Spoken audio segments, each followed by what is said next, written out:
Efendim Profesör Doktor Sayın Hakan Kaynak hocamıza kalmıştık. Hocam buyurun. Evet, kimlerin uyku apnesi için özellikle çok dikkatli olması lazım. Çünkü çok yaygın görülen bir sorun ama bir grup hasta var ki onlar için çok hayati ve acil önemi var.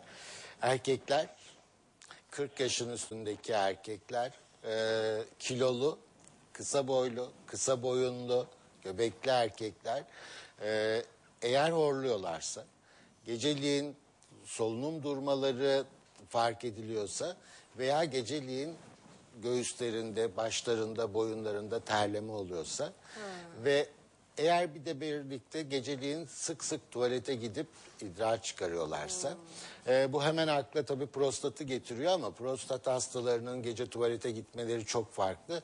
Bizim hastalarımız uykuda solunumu duranlar geceliğin bol bol idrar çıkarıyorlar ve geceliğin çıkarılan sıvı sabaha karşı bir işte hemokonsantrasyon dediğimiz Deniz Bey hastaların sürekli kanını sulandırmaya çalışıyoruz. İşte aspirin benzeri ilaçlarla. Halbuki burada tam tersi bir etki oluşuyor. Tabii.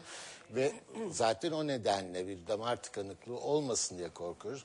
Dolayısıyla erkekler şişmanlarsa, horluyorlarsa, gece tuvalete gidiyorlarsa ve gece terliyorlarsa %95 ileri derecede bir uykuda solunum problemleri vardır. Kadınlar ancak menopozdan sonra aynı düzeye geliyorlar. Menopoza kadar kadınlar korunuyor. Bu da hastalığın çok kompleks, karmaşık bir hastalık olduğunu gösteriyor. Genellikle horlarım, işte kilonu ver geçsin, burnum tıkalı, burnumu açtırayım bitsin şeklinde bir hafife alınma olsa da hastalıkta hastalık çok daha karmaşık. Çok şişman insanlar hiç horlamayabiliyorlar.